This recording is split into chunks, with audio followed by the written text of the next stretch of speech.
All right, all right. I just wanted to come on here real quick. I have a meeting later on, and I just wanted to. I hadn't wasn't on yesterday, so I just wanted to come on real quick and talk about something that everybody knows is near and dear to my heart. This talks about the steps to forgiving others. I'm big about forgiveness, and I'm big about people forgiving others and not hindering their blessings and not helping God not to forgive them for their things that they're doing. And he said, if you don't forgive others, I can't forgive you. So I just wanted us to quickly, and I know some of you will see this later, but I just wanted to get on here on this Friday, on this fantastic, fabulous, windy, hot Friday here in the desert, and just talk to you real briefly about 4 steps to forgiving others. And I'm going to use Ephesians 4 and 31, 32 as my launching pad. And it said, get rid of all bitterness, rage, anger, brawling, and slander, along with every form of malice. Be kind and compassionate to one another, forgiving each other, just as Christ, God, forgave you. So here's the point: is forgiving each other just as Christ or Jesus, God, forgave you. Too many of us don't really understand what forgiveness is. And I'm convinced that if more people knew what real forgiveness looked like, they'd be much more willing to forgive instead of holding on to the past an unhealthy level and at an unhealthy level. I'm truly, really, truly believe if we understood what forgiveness really looked like, that we would be more willing to forgive instead of holding on to the past hurts at any unhealthy level. The Bible clearly tells us to forgive. Galatians 6 and 1 said, brothers and sisters, if someone is caught in a sin, you you who live by the Spirit should restore that person gently. Notice that word gently, and that's what I want to kind of focus on here for a moment. We want to restore people. We want to forgive people. And when we restore people, we want to do it gently. We want to do it mean. We want to do it, making them stand in front of the congregation and confess everything they did and then have the congregation walk out there in front of everybody. We want to do this gently. So if God expects us to forgive others, what does healthy biblical forgiveness look like? So, okay, Bishop, you want me to forgive. So what does that look like when you're looking at it from a biblical perspective? So here are 4-part process that we should walk through as dealing with pain brought upon us by others. Here's something, 4 things I want you to look at and think about when you're dealing with pain that was brought by others. Number 1, the first thing is recognize no one is perfect. Recognize no one is perfect, including yourself. When we hate somebody, we tend to lose our perspective about that person. We are filled with resentment and bitterness and hurt. We tend to dehumanize the offender. When we hate someone, you look at it when people hate people because of race or creed, nationality, whatever. When people hate somebody, it tends to skew their perspective of that person, and then they begin to dehumanize them and making them less than human rather than putting them as equal with them. They start making them less than them, and they're demoralizing them, not realizing that no one is perfect. No, not one. The only one that was perfect was Jesus. And so on this earth, none of us are perfect. From the pulpit to the door, we all things we're struggling with, dealing with, and going through. So let's not get on this holier than thou thing, thinking that I'm better than someone else because I don't smoke drugs or I don't do drugs or I'm not a drunk or I'm not a prostitute, I'm not a whoremonger. All of those things are sins, but that doesn't mean that if you're a liar, a gossiper, or a backbiter, that you're any less culpable than those who just the things I just mentioned.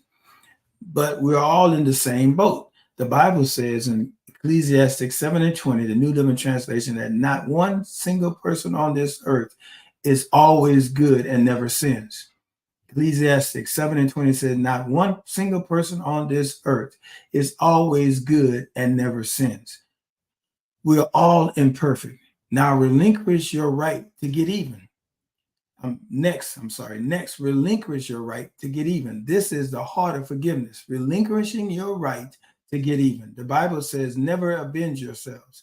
Leave that to God, for he has said that he will repay those who deserve it. That's according to Romans 12:19, the Living Bible.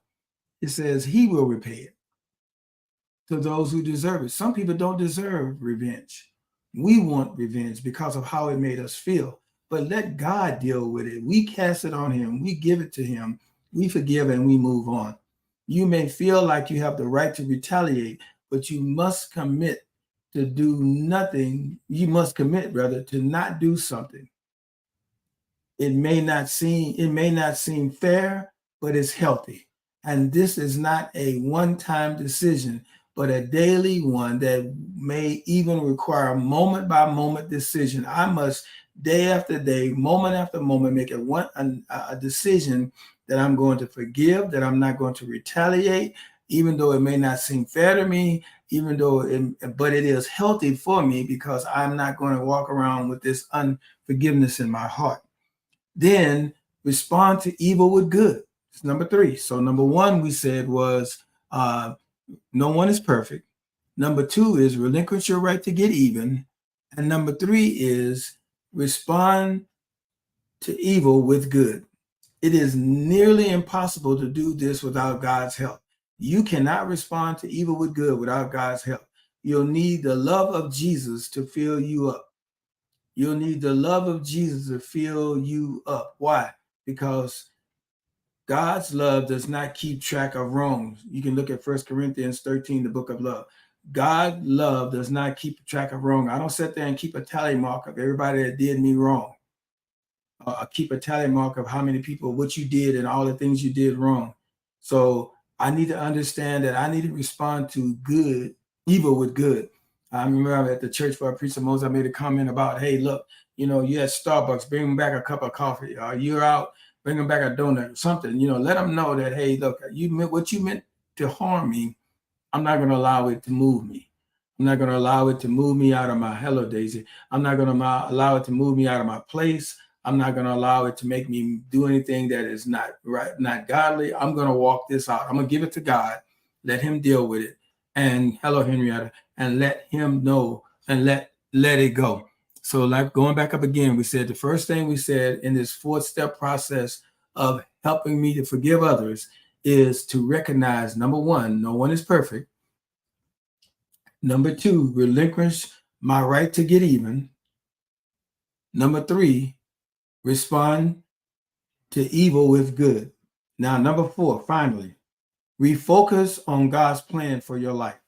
So if I want to help myself to forgive others, I need to refocus on God's plan for my life. You stop focusing on the hurt and the person who hurt you. Instead, you refocus on God's promise for your life, which is greater than any problem or pain that you may currently be facing. So I don't focus on the hurt. I stop focusing on the pain. I stop focusing on the person who hurt me. Instead, I refocus. That means to relook at. I go back to and focus on what God's purpose is for my life. Because God's purpose for my life is greater than any problem, any pain, or any situation that I may be going through, anything that somebody may have done to me. God's plan for my life is better. So I need to refocus. And as long as you continue to focus on the person who hurt you, that person controls you. As long as you continue to focus on the person that hurts you, that person controls you. It's like a puppet master. They become the puppet master and you become the puppet. They got the strings on you and they're making you dance in anger and frustration and all of these things. They're making you act out of character. They're moving you, and you need to cut the strings of the puppet master and no longer allow people to make you lose control or have control of you. In fact, if you don't release your offender, you'll begin to resemble your offender. Did you hear that? And this is something you really need to write down. If you don't release your offender, you will begin to resemble your offender because you'll start looking like what you hate, looking like that person that you are mad about what they did to you. And that's something you got to notice, that if you focus on the person who hurt you, they control you. And if you don't release the offender, then you'll resemble them. And the last thing I'm going to say, then I'm going to go, is because I have another meeting, but I didn't want to let this day go by without saying something, and you can share this later. And thank you, Daisy, as always. Appreciate you so very much. Thank you, Henrietta, for always being on. I appreciate you dearly, and you're still in my prayers. Um, don't spend another day in resentment. Don't spend another day being resentful about somebody or upset about something. If you've been holding on to pain caused by someone else, go through these steps that we just talked about and move on the rest of your life that you were created to live. Don't continue to hold on to the things that have been trying to beset you. Move on to the rest of your life that you were created to live. So let's go back. So, what are those 4 steps that I need to forgive? 4 steps to forgiving others. Number 1, I recognize that no one perfect. That's including me. Ecclesiastes 7:20 says, "Not a single person on earth is always good and never sins." It's Ecclesiastes 7:20. Number 2, yes. Number 2, relinquish your right to get even. Relinquish your right to get even.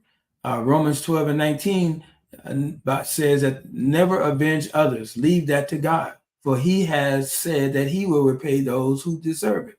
So you have to relinquish your right to get even. Remember that nobody's perfect. Relinquish your right to get even. Number 3, respond to evil with good. Looking at 1 Corinthians 13, the love chapter, where it says, God does not keep track love does not keep track of wrongs. It doesn't even notice that it's been offended. And the last one is we focus on God's steps, God's plan, rather. We focus on God's plan for your life. So if you go through these 4 steps, when you feel that you have some unforgiveness in your heart, it will help you to be able to move on with the rest of your life that you were created to do. Thank you so very much for being on. I praise you. I'm praying for you. I'm blessed that you're here. I pray that this has been a blessing. Once again, thank you for those that came on. I know it was a short thing, and I know that a lot of people didn't know I was coming on, and I had to do this today because I missed yesterday. And I pray that you will share this as well. Love you all. Appreciate you. Remember, in this season, we're building, we're evangelizing, and we're equipping. And I thank you so very much for just having the heart to continue to walk by faith and not by sight, and knowing that God is in control. And once again, those steps are on the screen. You can copy them, or you can go back and watch. And please share this with somebody who may be struggling with unforgiveness, rather, how they can forgive others. Grace and peace be multiplied unto you. Love you much.